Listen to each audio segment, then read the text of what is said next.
Senator Grassley, thanks for joining us once again for another edition of Beyond the Podium, and it's great to see you in person again as well. Thank you once again for having us. And these sort of interviews just before an election are very, very important for people to know where we stand on the issues. Absolutely. Now, before we get underway, I do need to talk about something topical here because you have been quite focused on the investigation into the president's son, Hunter Biden.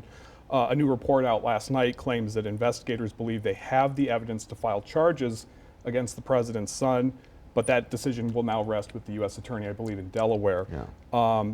Based on what you've seen in this case, have you seen any evidence or know of any valid claims that would connect the President of the United States to any alleged illegal actions by his son? The answer to that is there are concerning things, but I can't show any direct connection, but through the son, Hunter Biden, and some of the things that have been said about their communications that presumably the president denies. When you have Hunter Biden getting $5 million one time, I've got the documents on that I've released last spring. Then I've got several stipends of $100,000 apiece from Chinese energy people with their company in China, connected to the Communist Party, connected to the military. I think there's reasons to believe that even if the president has not done anything that violates a law, it seems to me it's very concerning. Is there any compromise of our policies with China just because of this relationship through the son? Because of your concern, I have to ask, because if the report is true, none of these possible charges have anything to do with Hunter Biden's foreign business dealings. So how is his revenue coming from business overseas? How is that any different from former President Trump while in office and still connected to his family business, his son's benefiting from overseas business? Well, let me ask you this. One seemed to be some gun charge and the other one seems to be taxes. So if there is a connection between what he got paid by the Chinese business people and the taxes, that's where it could come from, that money, and whether or not he properly reported that. That's something that I have no information on, but that could be the possible connection. But then it still doesn't relieve me of, I think, of the legitimacy of saying there's some concern when you have that big money change between Chinese energy people that are connected to the military and somebody very close to the White House.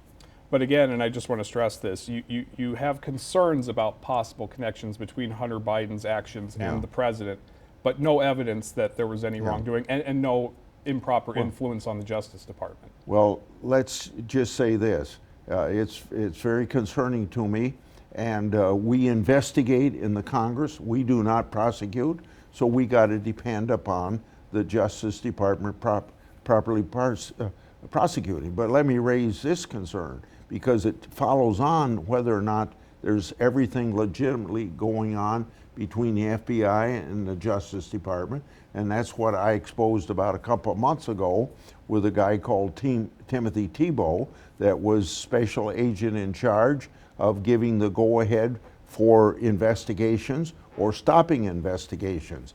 And what he did at that time was, on fuzzy information, he started an investigation against Trump, and when there was some chance of criminal activity on the part of Hunter Biden, then at that point he stopped that investigation. So now I'm trying to find out if this information that was in the investigation stopped, has that gone to the U.S. Attorney in Delaware, which is leading these investigations and where there's a grand jury. And it raises legitimate questions. How come I can't get an answer to the question, do they have that information? That's all I want to know. If they don't have it, then can you say they're doing a complete investigation of Hunter Biden? Now, I do want to get to the topics, obviously. No question, the number one issue on voters' minds in every poll I've seen is inflation. You lay the blame for the severity of rising costs on the president and the policies of the Democratic-controlled Congress. How do you explain, though, why inflation rates are just as bad, if not worse, in other parts of the country if it's something being done here domestically that's causing it to become so bad? Well, if I understand your question right, the 8.3% is an average for the entire country. So what is your question based upon? Are you trying to say that I'm saying there's something different in Iowa than maybe in Colorado? No. What policies have Democrats enacted in the last 2 years that's causing this problem to worsen compared to the rest of the world? Because we're seeing very similar inflation rates in other parts of the world. Doesn't that signal that this is a global issue that may largely, honestly, be out of anyone's control in the U.S.?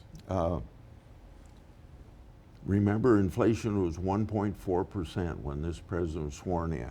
Remember at that particular time that Larry Summers, a former Secretary of Treasury in the Clinton administration, Harvard economist, well thought of, he said, and there were several other Democrat office holders that have said the same thing.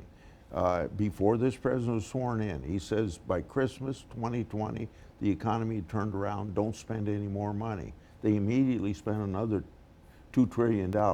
That's what's different about this inflation than it is inflation other ways.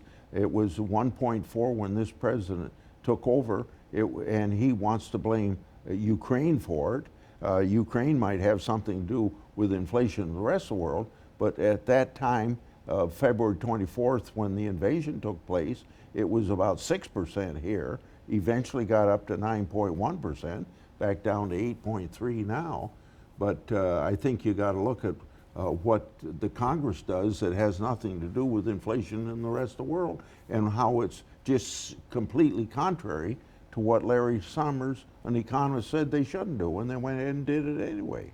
Well, and there are a lot of people who believe that this problem began, and Larry Summers may have noted this too, that it began when the vaccine began rolling out in December, and then people began congregating more, demand started rising, and we had the global supply chain crisis that just simply could not keep up. So again, I got to ask, then if spending was the problem here in the U.S., why is the rest of the world seeing the same problem?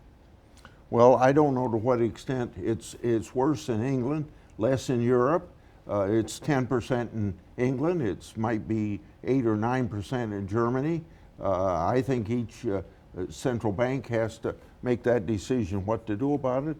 And there is kind of a coordinated effort of the central banks, including the Federal Reserve of the United States, working together to tamp down the inflation. No question, it could be argued that the Biden administration, the Treasury Department, and the Federal Reserve were slow to act when it came to interest rates to try and curb this. They have become more aggressive here in the second half of the year. They're about 6 months late getting started. 6 months late, you think?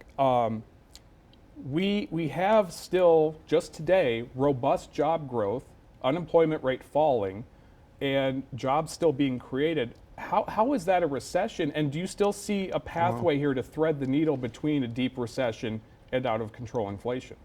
Well, I think that's a balancing act that only the Fed can control, and they're very concerned about it, quite frankly. But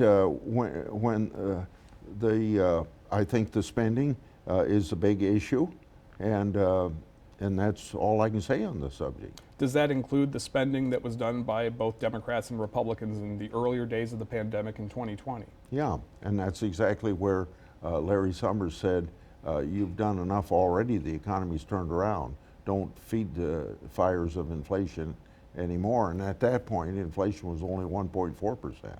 Then $2 trillion were spent. And then you've got the situation where in August, another $714 billion. And then you have the student loan forgiveness. That's another $567 billion. So they're still feeding the fires of inflation.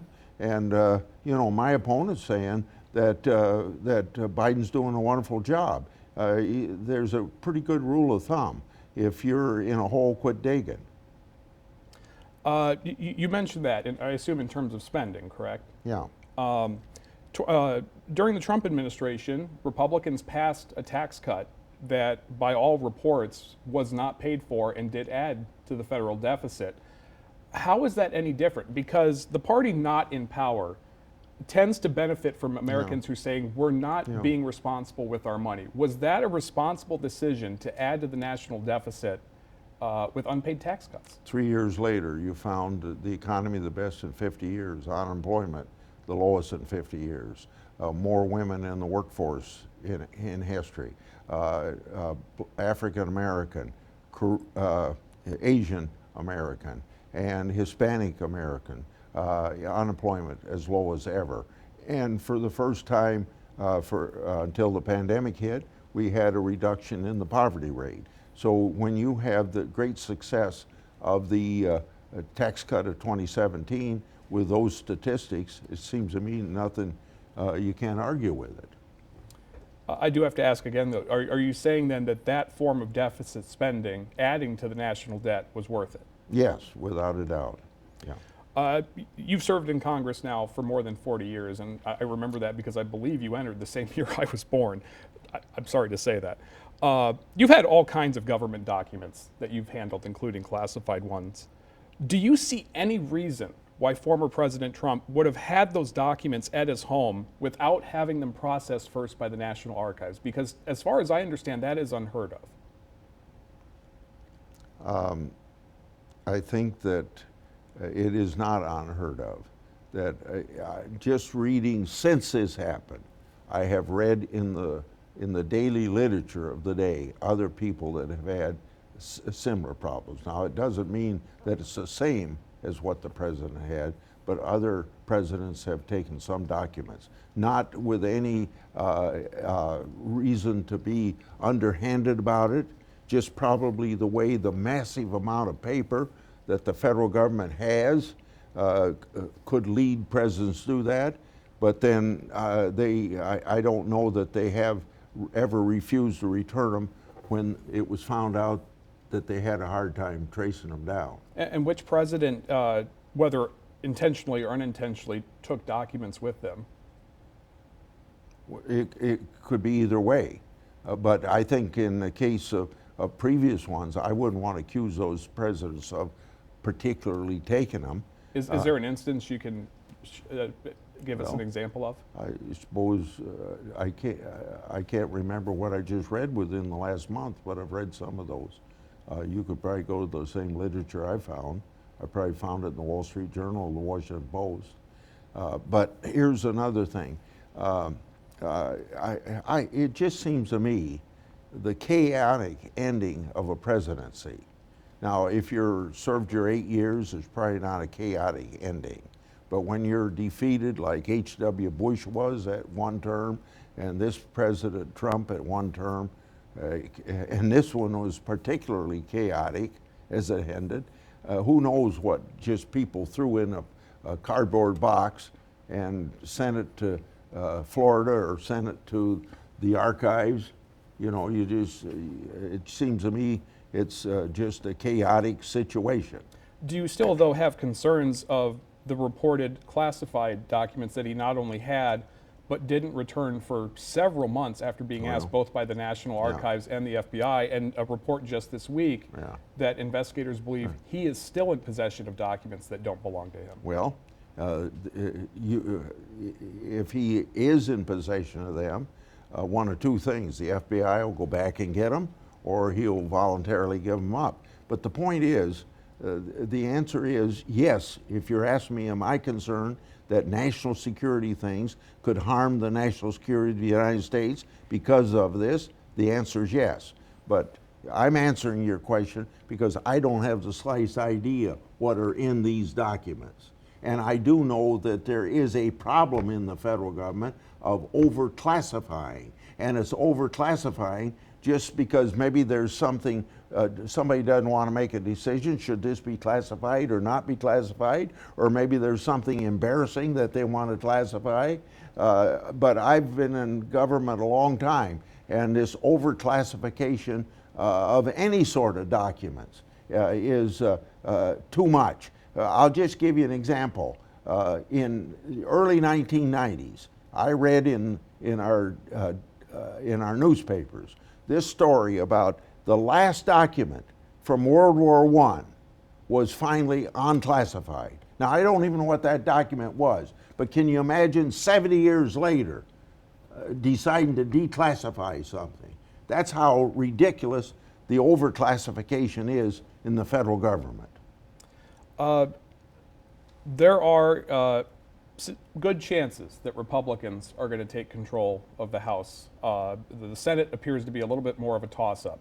If Republicans regain complete control of Congress, in order to enact any meaningful legislation, and I think you would agree as far as when it comes to inflation, immigration, and other key issues, that's something that Americans want to see action on quickly.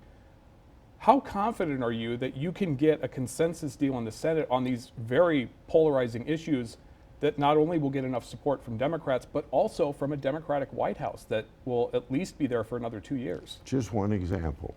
If I'm chairman of the Judiciary Committee again, immigration reform comes under that committee. If the president will secure the border, I'm confident we can do immigration legislation. But we can't do immigration legislation today when you have an open border. And my opponent says that the wall is idiotic. Well, the wall protects us. If it was completed, it'd protect us from getting fentanyl coming to this country that killed 200 Iowans last year, 70,000 Americans. That's just one example of the need to close the border. If the president will enforce the law. See, when I go to my town meetings, I get this question about immigration, something like this. Why don't you senators do something about immigration? I can only give two answers. One, I'll appropriate money to finish the wall. And second, we already have in this country laws against entering our country without our permission. And the president enforces those laws. He takes an oath to uphold the laws, to faithfully execute the laws according to the Constitution. He doesn't do it. And so that's poisoned the water to do anything right now. You know, the last immigration debate was February, in the last 12 years. We had one in 2013. It passed overwhelmingly, died in the House. The other one was when Chuck Grassley voted out of our committee an immigration bill to make DACA students legally in the country, because they aren't here illegally because their parents violated the law. The kids didn't violate the law. And we didn't get 60 votes to stop debate, to even get the bill up. So that's the last debate we had. And then this president comes in and doesn't secure the borders. That poisons it for any further discussion. There's probably 5 areas: unskilled workers, DACA kids, skilled workers, professional people, and health care people like doctors and nurses. We could probably get 65 votes to do that. But you can't even get the bill up for discussion because the president's not enforcing the law. Still on immigration, though, you talk about completing the border wall, but the numbers I've seen, a sizable number of the illegal border crossings include those that are seeking asylum. Don't we have a responsibility to hear those claims of asylum before deporting them? And is that less of a problem of border security and more of the overwhelming number of cases the immigration courts are trying to deal with right now? Yeah. See, you assume the wall is not going to allow us to consider those cases you ask about, and the answer is yes to your question. But what finishing the wall will do will funnel those people into areas where you can keep track of who can legitimately come to the because they have problems with amnesty, or not amnesty, the security they want of living in America where it's safe for them. It seems to me that then you can administer it in a way. It's for instance, you know, we have 2 million come in that way now to get registered, to get administered and everything. But we got a 500,000 of what they call gotaways. Well, then you wouldn't have the gotaways. You'd have one by one. You determine, do you have a legitimate reason for coming here to ask for our help? But that is a pretty lengthy process, because we have people now essentially settling across the country while they're waiting for this process to play out. There seems to be a serious backlog. And isn't that why we saw under President Trump, when he essentially did not allow asylum seekers into the country, we saw those large camps just across the border? So how can we process this faster? The only way you can process them faster by another 700 administrative law judges or immigration judges. But clearly that's And going I to take would, funding from Congress. and I would vote for that funding because people are entitled to these things. But remember this, about 90% of the people that try to get legitimacy for staying in this country because of fears back home, about 90% don't get it. See, so then you've got that 90% that shouldn't be here in the first place. Do you think that somewhere Democrats and Republicans can find common ground in accepting or processing more asylum seekers? Because clearly here in Iowa and the rest of the country, we're facing a severe worker shortage. That's a bipartisan issue, yes. So why can't that get done from both sides, compartmentalized? I know Democrats, I think, generally want a more comprehensive plan. See, I don't know whether, I think that's an appropriation issue, not an issue for our committee. I think that the authorization, just the money to get it hired, and I'm not on the appropriations committee, so I can't answer that question. But I know it's not a partisan issue. The vast majority of Iowans polled have said repeatedly in the last 2 years that because of your age, it's time to step aside and let someone else take your seat. Many of those people, though, say that they will still vote for you this year. There are some that believe that you are running and do not plan to complete another 6-year term. Are you committed today to serve another 6 years if elected and not step down and maybe perhaps set up an easier path for another Republican? Yes. And I'm glad you asked that question. I wish I'd get asked that question more often. And I think some people just are afraid to ask the question. I'm glad you aren't, because they're afraid they would insult me. It's not an insulting question as far as I'm concerned. I love Iowa. I love Iowans. I love working for the people of Iowa. And I look forward to another 6 years in the United States Senate. If I'm reelected, I'll be #1 in the United States Senate. Iowa will be #1, and if my opponent's elected, he'll be number 100. Last question before we wrap up here. You've been in Washington for a long time. And probably that entire time, there has always been claims about how divisive and partisan Washington is. But we've never seen it rise to a level of violence like we saw on January 6th. We've never seen it rise to the level of animosity, not just on the campaign trail, but on cable news and in debates even on the House and Senate floor. How does this change? Because it seems like many moderates, both on the left and the right, are being drummed out of Congress right now for more extreme candidates that seem like this is only going to cause more anger with less action. So how, as a veteran of the Senate, try to stop this from happening, not just among Republicans, but Democrats as well? Okay. See, there's everything right about your question. I want to rephrase it the way it comes at my 99 county meetings. How come you guys can't get along? You know, it comes almost like Republicans don't talk to Democrats. That's not right. We can get along very well. We have ideological differences, but the institution of the Senate, when you have to have 60 votes and it's 50-50, you got to have bipartisanship. My cattle bill is an example, 10 Republicans, 10 Democrats. My bill with Chuck Grassley, obviously, to take on the big Amazons and the Googles and the big tech reforms and economic discrimination. Well, and certainly those of us who follow politics a lot know that the vast majority of matters that come before Congress are bipartisan. But these big issues that are affecting a lot of people seem to get run down into the weeds. And I guess to wrap up, what I want to ask you is that we've seen it grow exponentially worse, especially in the last 10 to 15 years.